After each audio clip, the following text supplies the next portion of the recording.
ఈ మధ్య కాలంలో నీ రీప్లేస్మెంట్ సర్జరీస్లో వచ్చిన రిఫార్మ్స్ అంటే ఏం చెప్తారు? మనకి యాక్చువల్లీ మనం నీ ప్రాబ్లము అన్నది ఎప్పటి నుంచో అందరికి తెలిసిన ప్రాబ్లము. లాస్ట్ 20 ఇయర్స్లో అవేర్నెస్ పెరిగింది. నీ ఆర్థరైటిస్ వస్తే దాన్ని వదిలేయద్దు.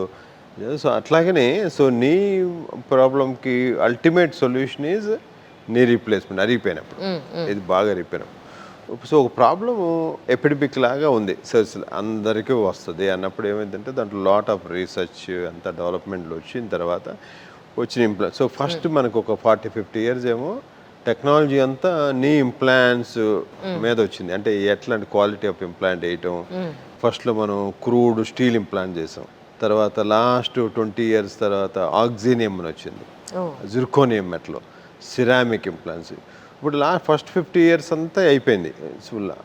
సో మనకు ఉన్న ఇంప్లాంట్స్ బెస్ట్ క్వాలిటీ. సో ఇప్పుడు కొత్త రీసెర్చ్ పెద్దగా జరగట్లా. ఇప్పుడు నెక్స్ట్ ఫేజ్ ఆఫ్ ఇప్పుడు మనకు నీ ఇంప్లాంట్స్లో బెస్ట్ ఇంప్లాంట్ నా ఉద్దేశం ఏది, మంచికి 4-5 కంపెనీలు ఉన్నాయి. జిర్కోనియం అనేది ఎక్సలెంట్ లైఫ్ ఉంటుంది, 25 ఇయర్స్ వస్తుంది, అది అయిపోయింది. నెక్స్ట్ లాస్ట్ 10 ఇయర్స్లో డెవలప్మెంట్ ఏంటి, టెక్నాలజీ మీదే. సో ఇప్పుడు మనకి నా చేతిలో మంచి ఇంప్లాంట్ ఉంది, దాన్ని ఊరికే లోపల పెట్టేసాం అనుకో 10 ఏళ్ళకే ఫెయిల్ అయిపోద్ది. అదే ఇంప్లాంట్ని బెస్ట్ పాసిబుల్ మెథడ్లో లోపలే పెడితే అదే 10 ఇయర్స్ది 25 ఇయర్స్ లైఫ్ వస్తుంది. సో అది టెక్నాలజీ రోల్. సో లాస్ట్ ఇప్పుడు నేను 2000 ఎప్పుడుది మనం 2020లో మనకి రోబోటిక్ స్టార్ట్ చేసాం. ఎక్సలెంట్ ఉంది. ఇప్పుడు రోబోటిక్ సర్జరీస్ అన్నీ బాగా అయిపోతున్నాయి, రిజల్ట్స్ బాగా టైం పట్టింది కానీ results are accurate. Because accuracy ఏంటి, మనం నీ బెండ్ అయిపోయిన నీ ఉంటుంది, ఎంత పర్ఫెక్ట్గా స్ట్రైట్గా తీసుకొస్తే అంత బెటర్ అవుట్కమ్. అది జనరల్. అసలు జనరల్గా అదర్ సైడ్ ఆఫ్ స్టోరీ అంటే ఎంత అసహ్యంగా చేసిన నీ రీప్లేస్మెంట్ని 10 ఏళ్ళు వస్తుంది, 10 ఏళ్ళు వస్తుంది. అందుకని మనకి 10 ఏళ్ళ తర్వాత వచ్చి నువ్వు కంప్లైంట్ ఎవరు చేయరు కదా.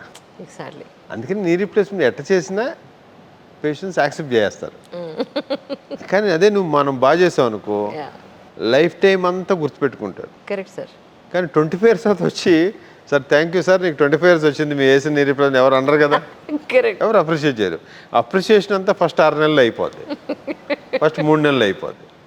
కానీ ఈ టెక్నాలజీ వాడామనుకో ఇప్పుడు లేటెస్ట్గా ఇప్పుడు లాస్ట్ ఒక 6 నెలల నుంచి ఏఆర్ని అని ఆగ్మెంటెడ్ రియాలిటీని రోబోటిక్ చేసాం.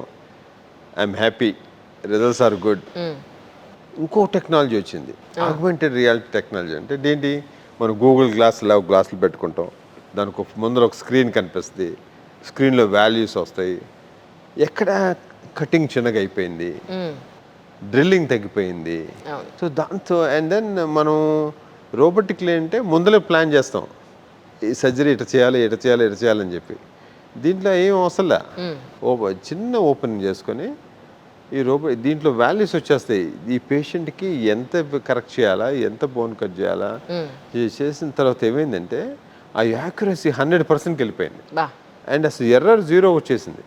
నేను ఫస్ట్ 20-25 కేసుల వరకు ఇవన్నీ నమ్మలా, బికాజ్ లాట్ ఆఫ్ టెక్నాలజీ వస్తాయి పోతాయి. కానీ ఇది వచ్చిన తర్వాత ఇప్పుడు ఒక మనకి అరౌండ్ 70-80 చేసాం, మరి బిగ్ నెంబర్స్ ఏం కాదు. కానీ ప్రతి పేషెంట్కి సర్జరీ తర్వాత ఎక్స్రే తీస్తాం. అసలు ఎక్స్రేలో ఎంత యాక్యురసీ అంటే ఇప్పటివరకు ఇన్ని 25 ఇయర్స్లో ఎప్పుడు అంత యాక్యురేట్గా వస్తుందా అన్నది లేదు. ప్లస్ అడ్వాంటేజ్ ఏంటి ఈ టెక్నాలజీతో, ఆ technology is under my control, robotic is not under my control.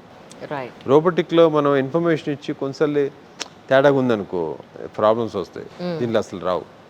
Because experience, robotic precision plus నా experience, you get the best results. ఇప్పుడు తెలియదు మనకి, ఇప్పుడే ఇంకా ఒక 400-500 సర్జరీలు చేస్తే కానీ ఇంకా మోర్ పాపులారిటీ వస్తుంది. ఇంకో అడ్వాంటేజ్ అంటే మనం ఈ లోపల ఏదైనా వేసుకోవచ్చు ఇంప్లాంట్, ఈ పర్టికులర్ కంపెనీదే వాడాలి, ఈ కంపెనీదే వాడాలి, ఏం లేదు కాన్సెప్ట్. మనకి స్ట్రైట్ అయిపోతే లోపల పెట్టే ఇంప్లాంట్ మన చేతిలో ఏది బెస్ట్ అనిపిస్తే, ఏది బెస్ట్ ఇంప్లాంట్ అది లోపల వేసేస్తాం. వన్స్ ఇంప్లాంట్ చేసిన తర్వాత దానిపైన మళ్ళీ బోన్ గ్రోత్ అయిపోతే అది మళ్ళీ కట్ చేయాల్సి ఉంటుంది, తీయాల్సి ఉంటుందని ఇదేదో చెప్తారు కదండి, అదేంటి? అవి ఏమి ఉండవు, అట్లా కాదు. యాక్చువల్లీ నీ రీప్లేస్మెంట్ బోన్ గ్రోత్ ఉండదు. ఉండదు. హిప్ రీప్లేస్మెంట్లో అనుకుంటా I think. Hip replacement knee replacement bone growth ఉండదు. నీ రీప్లేస్మెంట్ కామన్గా మనం చూసే ప్రాబ్లమ్ ఇన్ఫెక్షన్. కామన్ కాదు, రేరే. మామూలుగా ఇప్పుడు మనకి నేను యూకేలో ఉన్నప్పుడు లండన్లో మనకి చూసినప్పుడు మా ఇన్ఫెక్షన్ రేటు 1 in 100 ఉండేది. 100 నీ రీప్లేస్మెంట్ చేస్తే ఒకటి ఇన్ఫెక్షన్ అయ్యే ఉండేది. ఇప్పుడు ఇండియాలో ఏంటంటే మనకి ఇన్ఫెక్షన్ అంటే భయం, డాక్టర్కి భయం, పేషెంట్కి అంతకన్నా భయం. సో అందుకని మనం సూపర్ కేర్ఫుల్గా ఉంటాం, చాలా కేర్ఫుల్గా ఉంటాం. మామూలుగా ఉండదు. అసలు ఎవరిని రానియం, అటెండెన్స్ రానియం, అని ముట్టుకొని ఈ చేయని అన్ని రెస్ట్రిక్షన్ పెడతాం. దాంతో మన ఇన్ఫెక్షన్ రేటు 1 in 500, అంటే 500 చేస్తే ఒక్క నీకి ఇన్ఫెక్షన్ వస్తుంది. అది ఎవరు అవాయిడ్ చేయలేము. కరెక్ట్. అది మెయిన్ కాంప్లికేషన్. అది వచ్చాడు, అది బ్యాడ్ కాంప్లికేషన్. ఎమ్మటే డీల్ చేయాల్సింది, దాని మీద కూర్చోకూడదు. ఏం లేదు ఇన్ఫెక్షన్ లేదని పంపించకూడదు. ఎమ్మటే ఆపరేట్ చేసేసి మొత్తం క్లీన్ చేస్తే అప్పుడు కూడా బాగానే ఉంటుంది రిజల్ట్. మళ్ళీ బ్యాడ్ ఉండవు. మెట్లు ఎక్కడం మంచిది, దిగడం మంచిది కాదు అంటారు కొంతమంది. లేదు సైక్లింగ్ ఎక్కువ చేస్తే మోకాళ్ళ నొప్పులు వచ్చేస్తాయి అంటారు. రన్నింగ్ చేయకూడదు అంటారు. ఓన్లీ నార్మల్ వాకింగ్ చేయండి అంటారు.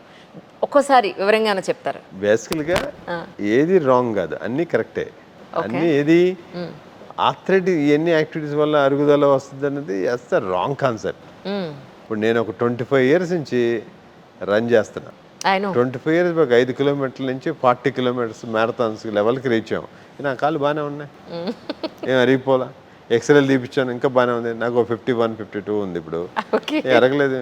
నాకు తెలిసి ఇంకొక అరిగినా కూడా న్యాచురల్గా అరగాల్సిందే, కానీ నేను చేసే యాక్టివిటీస్ వల్ల అరగదు.